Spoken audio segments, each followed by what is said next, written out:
From my first day at Apex Realty, tucked high in the steel jungle of downtown, I knew I was playing in the big leagues. And me, Camilla, I wasn't just some sideline player. I never was one for rushing into things, especially not marriage. But life, or rather, Eric, had other plans. Eric had just landed a job in the finance firm next door. We met by the stainless steel beast they called a coffee machine. I was trying to wrestle a decent cup of joe out of it when he sidled up beside me. "Tough battle?" he joked, eyeing the machine with a smirk. "Piece of crap should come with a manual," I shot back, giving the machine one last thump, which miraculously worked. I offered him a victorious smile as I handed him the first cup. "You try. Maybe it respects you more." He laughed, and I liked that laugh. Easy and warm, it made you want to listen. We started running into each other more, grabbing quick bites at Tony's, the diner around the corner. He was easy to talk to, didn't bore me with finance jargon.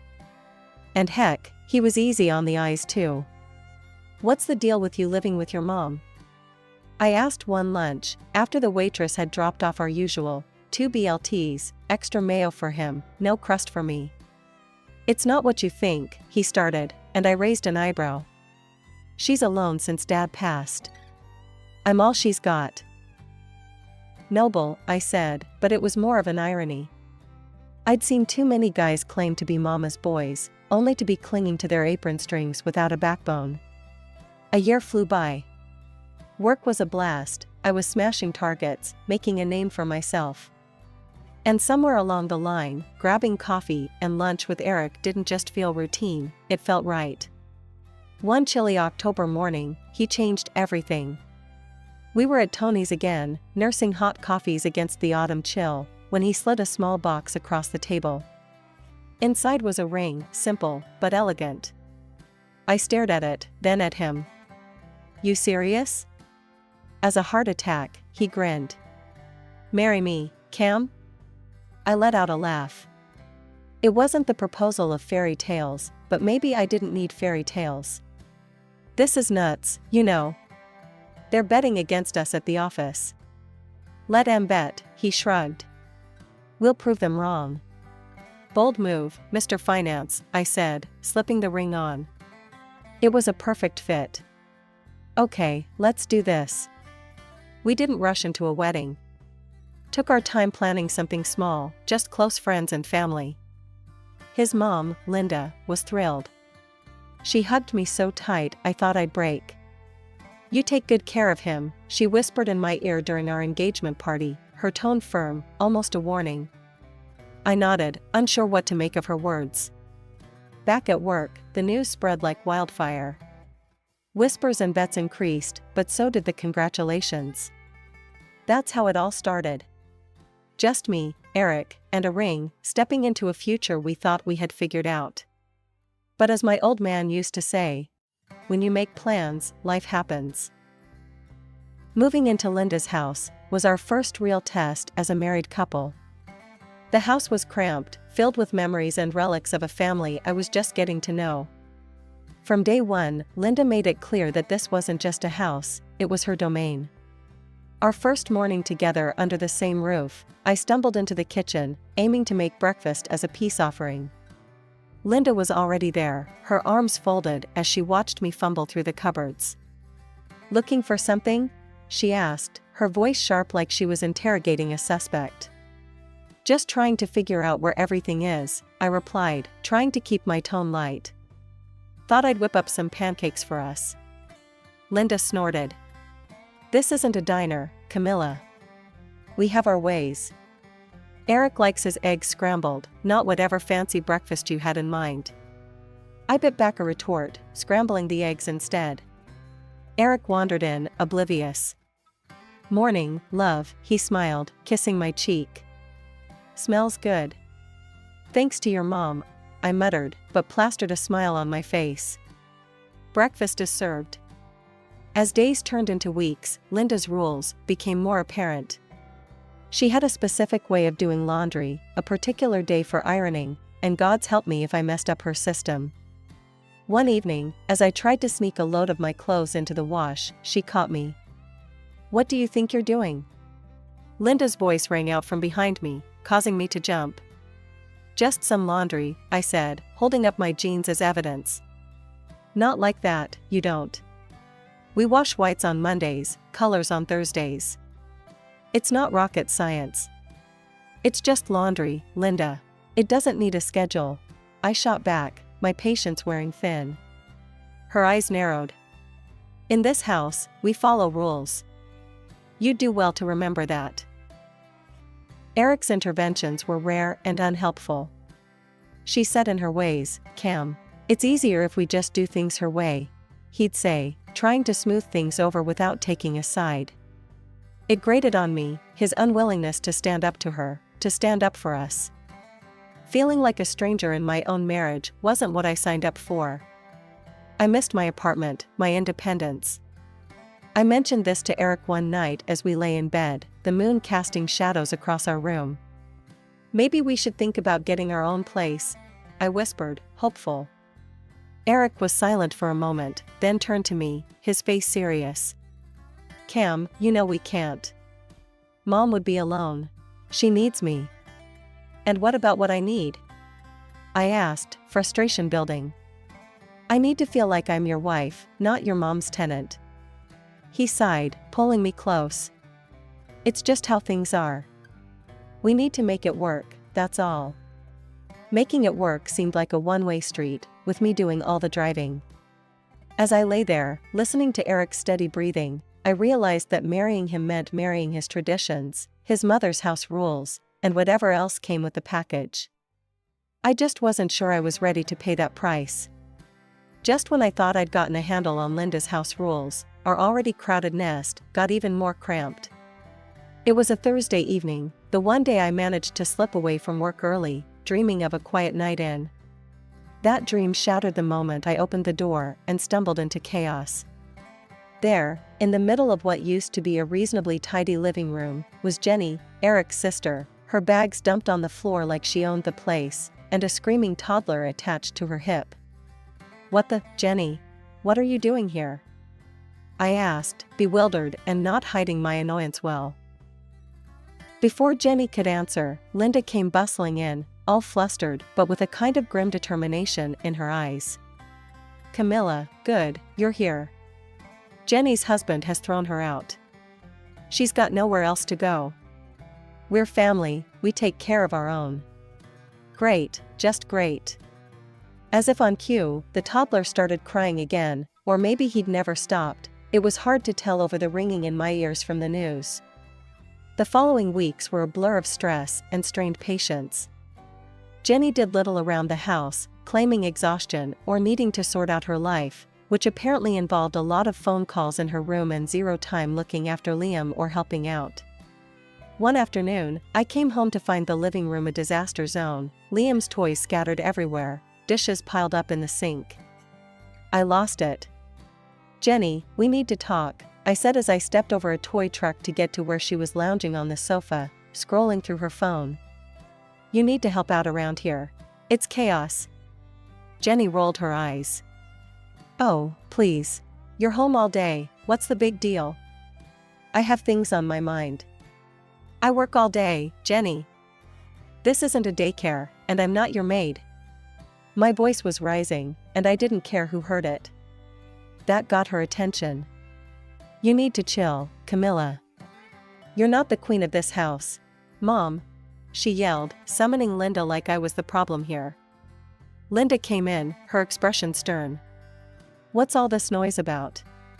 Tell her I'm not here to clean up after everyone. I said, feeling outnumbered but too angry to back down. Linda looked between us, then sighed. Camilla, Jenny's going through a tough time.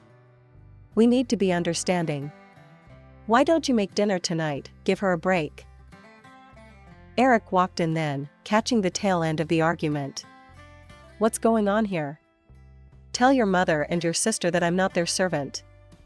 This isn't working, I said, frustration boiling over. Eric looked from me to his mother and sister, clearly torn. Let's all calm down. We can figure this out. That night, as I lay in bed, the sounds of the city far below us, I wondered how long I could live like this. Something had to change, and soon. I couldn't be the only adult in a house full of grown-ups acting like kids. One particularly tense evening, while I was late from work, tired and not in the mood for another of Linda's lectures, she started in on me the moment I walked through the door. "You're late again, Camilla. Dinner should have been ready an hour ago," Linda snapped, her arms crossed as she stood in the kitchen, an arena she ruled like a tyrant. "I had clients, Linda. You know, my job?" I replied, keeping my voice as calm as I could manage, though inside I was boiling. "I'm doing my best, Linda. It's not like I'm sitting around doing nothing." Before the argument could escalate further, Eric's mother proposed a solution that she'd obviously been mulling over. "Why don't we get some help around here? My friend's daughter, Nina, she's looking to earn some extra money. We could use an au pair." I paused, surprised by the suggestion, but also relieved. "That actually sounds like a good idea. I could use the help." Linda's eyes narrowed slightly, as if she hadn't expected me to agree so quickly. "Good, then it's settled. You'll pay for her, of course." I nodded, desperate for any relief. "Fine, if it means less arguing, I'm in." Nina started the following week. She was young, pretty, and surprisingly efficient. The house never looked better, and for a brief, blissful period, Linda had fewer reasons to complain. However, it wasn't long before a new problem arose. I began to notice how chummy Nina was getting with Eric. They laughed a lot, shared inside jokes, and sometimes, I caught them in whispered conversations that would stop abruptly when I walked into the room. One evening, after a long and draining day, I decided to address it. Eric was in the living room, casually flipping through the channels when I sat down next to him. "Eric, can we talk about Nina?" I asked, trying to keep my voice neutral. He looked at me, his eyebrows raised in surprise. "Nina? What about her?" "I don't know, it's probably nothing, but you two seem really close," I said, watching his reaction closely. Eric chuckled, shaking his head. "Come on, Cam, you're not the jealous type. Nina's just a kid from next door. I've known her family forever." However, the uneasy feeling didn't go away, and soon, I had more pressing concerns. My jewelry began to disappear.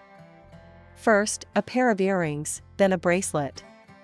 At first, I thought I was being forgetful, but when my grandmother's locket went missing, I knew something was off. I installed a hidden camera in our bedroom, telling myself it was just to ease my mind. But what I found shattered any illusions of security. One rainy evening, I sat alone in a cafe, dreading the thought of going home. I pulled out my phone and accessed the camera footage. The video showed Jenny sneaking into our room, her hands rifling through my jewelry box. Then, to my horror, it cut to a scene of Eric and Nina, far too close, right on our bed. I sat there, the noise of the cafe fading into a buzz as shock gave way to a cold, calculated anger. I wanted to storm home, throw everyone out, but I forced myself to think strategically. Revenge, as they say, is a dish best served cold. At first, I wanted to see if they were aware of each other's meanness. It all became clear when I overheard Jenny, the supposed cash-strapped sister-in-law, bragging about her new smartphone. "Got it on sale," she claimed, winking at Eric, who didn't even bat an eye. Did he really not question where she got the money? Even worse, I caught snippets of a conversation between Linda and Nina, our too friendly housekeeper. "You'd make a much better wife for him," Linda had whispered one afternoon, thinking I was out for a walk. The betrayal stung, but it fueled my resolve instead of breaking me. I meticulously collected every piece of evidence, keeping a close eye on the household's every move through the hidden camera footage. And amidst all this, I kept engaging Linda about her dream of moving into a bigger, better house. "Imagine all the space," I'd say, watching her eyes light up. One night, while everyone was gathered in the living room, I accidentally left my laptop open on a real estate listing. The page displayed a beautiful house, recently renovated, sitting on a generous plot of land, all listed at a price too good to be true. Eric, who was passing by, stopped dead in his tracks. "What's this?" he asked, his interest piqued as he leaned over to get a better look. "Oh, just some fantasy browsing." I shrugged nonchalantly, moving to close the laptop. "Wait, let me see that," he exclaimed, stopping my hand. His eyes scanned the details, growing wider with every second. "This is perfect. Look at the price, Cam. It's a steal." Linda rushed over, drawn by Eric's excitement. Her reaction was everything I hoped for. "Oh, my stars. This is the house I've dreamed of. Eric, call them. Now." I feigned hesitation. "I don't know, it might be too soon to jump on it. These deals, they tend to be too good to be true. No way we're missing out on this," Eric argued, his voice rising in excitement. "Someone else will snap it up by tomorrow." Without a second thought, he grabbed the phone and dialed the number listed. I watched, a small smile playing on my lips, as he eagerly spoke to the seller, securing the house with a deposit, all the while refusing any expert checks.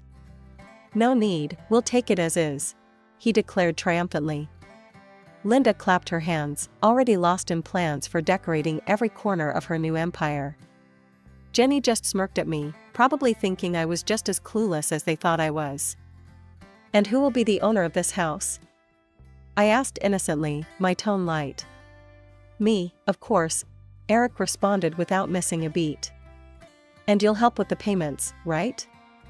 "Of course," I nodded, my smile hiding the storm inside. As they celebrated, I excused myself, stepping outside under the pretense of needing fresh air. The cool night breeze was a minor relief against the burning anger and betrayal. But it also felt like a clean slate. Soon, they'd move into their dream house, and the real nightmare would begin. The evening was set up as a celebration, but for me, it was the curtain call of my act in this twisted family drama. The papers were signed, the initial payment made, and now, all that was left was the farewell. Eric had orchestrated a dinner at his mother's house, a grand affair with champagne and too many fake smiles. Even Nina, the au pair and his not-so-secret fling, was there, grinning like she'd won the lottery. As Eric popped the champagne, the bubbly sound matched the fakeness of the cheers around the table. I stood, glass in hand, and decided to play along with one last performance. "Here's to the new house, where my husband and I will be so happy together," I toasted, my voice dripping with sarcasm that flew right over their heads. The table erupted in snickers and snide remarks, and Eric, ever the showman, shot me a look of triumph. "Well, about that," he started, the smirk on his face widening. "Mom, Jenny, and I will be moving into the new house. And Camilla, I've terminated our lease here." The room went still for a moment. My heart didn't even skip a beat. I had expected something dramatic. Why wasn't I consulted? I asked, feigning surprise. Linda, overflowing with malice, let out a harsh laugh. "Oh, dear, no one cares for your opinion here." The sting was meant to hurt, but I was beyond that now. Eric slid a stack of papers across the table to me, divorce papers. "Nina is more suited to my needs, youthful, vibrant," Eric said, as if he were explaining a simple fact like the weather. "You can leave now." I looked at the papers, then back up at him, my expression unreadable. Without a word, I signed each page, my pen firm and my resolve even firmer. I was signing away a terrible chapter of my life, and with each stroke, I felt lighter. Gathering my things, I walked out of the house. Their laughter followed me, harsh and mocking, but it was music to my ears. They thought they had stripped me of everything. Little did they know, they had just set me free. I had rented an apartment the day before, a small place but mine and mine alone. As I closed the door behind me, the silence was a balm to the chaos I had lived in. I stretched out on the bed, a smile creeping across my face. It was exactly a week after I moved into my new sanctuary that my phone buzzed with news that would make anyone's day, well, anyone who'd been through what I had. It was my friend Mia, who lived next door to what was now infamously known as the house from hell. "Cam, you won't believe what's happening over here," Mia's voice was a mix of disbelief and barely suppressed laughter. They've all moved in, and it's a disaster. The whole place reeks of sewage. They had a locksmith and a plumber over, and guess what? The whole drainage system is busted. Needs a complete redo. Sewage is literally flowing into the street. The neighbors are furious. I pressed my hand to my mouth to stifle my chuckle. You're kidding. Nope, and Eric's broke. He can't afford the repairs. There's talk of a lawsuit from the neighbors. The news was too good, well, not for them, but for Karma's ledger, it was balancing nicely. As Mia filled me in with more details, I felt a weight lift off me that I didn't even know I was carrying. The chaos didn't stop at sewage problems. Armed with video evidence from the hidden cameras, I took legal steps. I filed for divorce, citing Eric's infidelity, and slapped a lawsuit for financial compensation on him. I also went to the police to file a theft report against Jenny, again supported by clear footage of her pilfering through my things. Word got back to Linda, who, in a fit of rage, stormed my workplace a few days later. "You're ruining our lives," she screeched as she was barred entry by security at my office. "Ma'am, you need to leave now," the security guard said firmly, stepping between us. The guards escorted her out, and I turned back to my colleagues, expecting whispers and judgment. Instead, I found nods of support and even some expressions of respect. "You did what you had to do, Cam," one of them said, and I knew then that I hadn't just survived, I had won. In the aftermath, Eric was ordered to pay me a substantial sum in compensation. His sister Jenny received a conditional sentence for theft, and all the stolen items were returned to me. Adding insult to injury for them, Eric quit his job. He couldn't face the whispers and the snickers, the not-so-subtle nose-holding gestures people made when he passed by in the hallways. For me, it was the end of an era of enduring his presence daily. I still hear about them every now and then, through Mia or the grapevine of mutual acquaintances. The house is falling apart, the bills are piling up, and their little fortress of secrets and lies has crumbled. As for me, I built something new on the ruins of what was, something solid, something true. 2 months had passed in my new slice of solitude, a small but chic apartment in the city center. The real estate deal had been a breeze, almost as if the universe was making up for all the nonsense I'd endured. Just as I was wrapping up a late breakfast on a lazy Saturday, my phone rang. The screen flashed Linda's name, and my heart sank for a split second before curiosity took over. "Camilla, listen, we need your help," she blurted out, desperation clear in her voice. It was strange hearing her like this, humble, almost broken. "Oh? What happened now?" I asked, feigning ignorance. "It's this house. It's a disaster. The smell is unbearable, and we can't even use the sewer. Eric's sunk in debt because of all this, Nina dumped him. I wouldn't ask if it wasn't bad, but you know real estate. We need to get out of this mess." Her plea might have tugged at my heartstrings once, but those days were long gone. "Linda, Eric chose not to have the house evaluated by professionals. He made his bed. But we can't live like this. It's unhealthy, and with Jenny gone..." She stopped, her voice cracking. "Gone? Where did she go?" I asked, genuinely surprised. "She left, ran off with some man, left her kid with us. It's all falling apart," Linda stammered, the sound of her grandchild crying in the background punctuating her distress. Despite everything, I felt a twinge of pity for the child, but not for the adults who'd made their choices clear and cruel. "Linda, what you're dealing with is the result of your own actions and decisions. You all decided what was more important when you chose Eric's happiness over decency and respect. I am sorry for the little one, but as for the rest of you, you're just reaping what you've sown. So, you won't help?" Her voice was a mix of anger and disappointment. "I'm not the solution to your problems, Linda. And frankly, wishing you happiness in that house seems like the most I can offer now." Linda's call was a stark reminder of the life I had escaped. I had no regrets, only lessons learned and a newfound appreciation for my own resilience. I was back to doing what I did best, helping others find their dream homes while carefully steering clear of nightmares like the one I had lived through.